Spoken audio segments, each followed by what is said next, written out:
So this guy is gonna poison a bunch of people, I guess for the lulz? Now the guy's name is Swango, and Swango is around 30 when this story starts, and he's a resident at the Ohio State Medical University Center.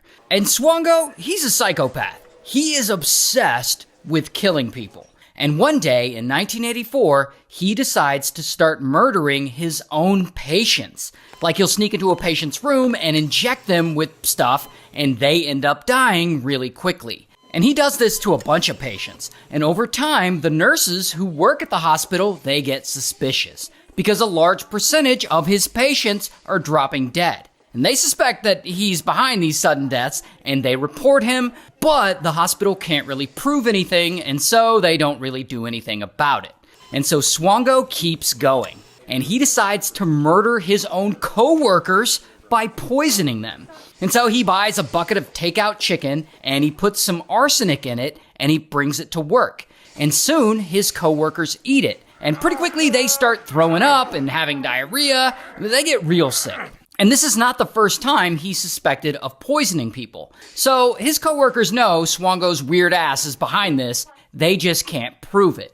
And so they formally complain to the hospital. And the hospital knows that they can't keep ignoring all these complaints against Swango. And so when his internship ends, the hospital doesn't let him stay on as a resident, which quietly forces him out.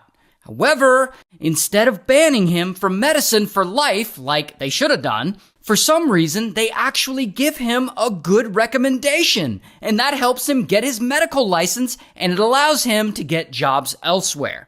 And so this same year, 1984, Swango gets a job somewhere else. This time, it's as a paramedic at a county ambulance service in Illinois. And this is where he goes right back into doing what he loves: poisoning people.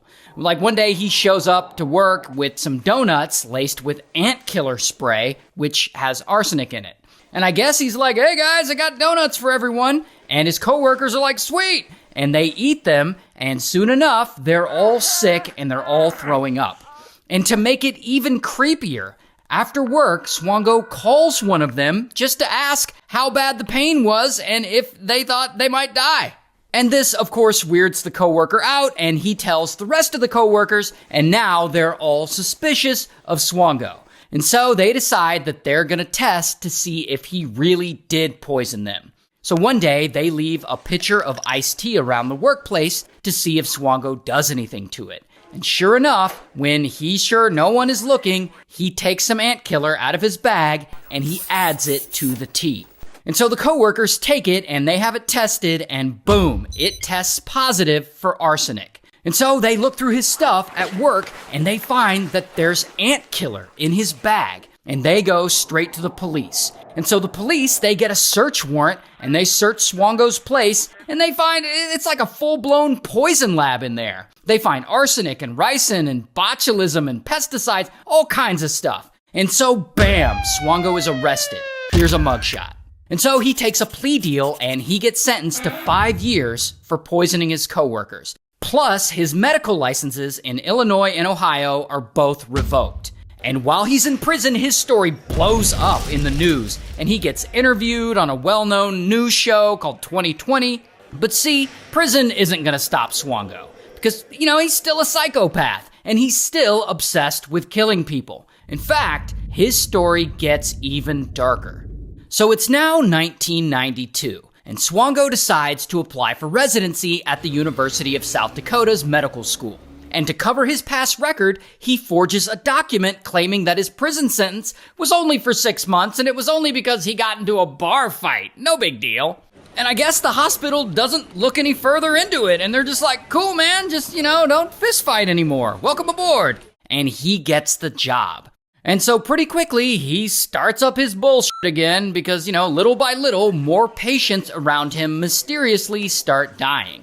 And eventually, once again, the hospital staff realizes what a weird fucking guy he is, and they get suspicious of all these deaths surrounding him.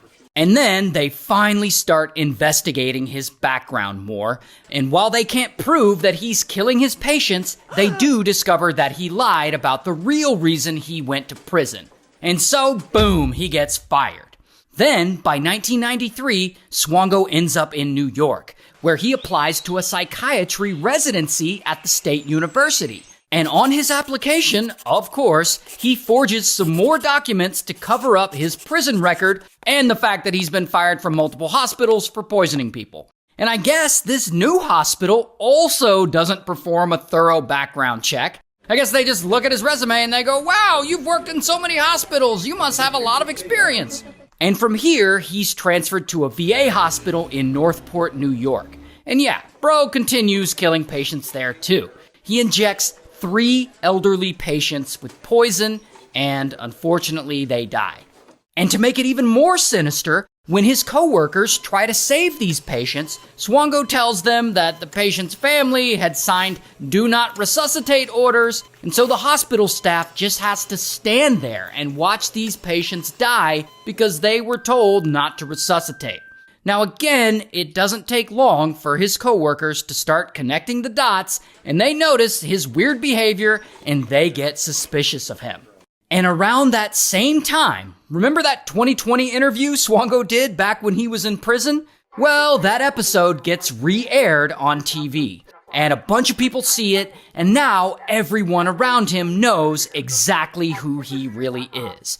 And so, boom, he gets fired. Not only that, one of the staff finally reports him to the police. And so now he's a wanted man. So what does he do?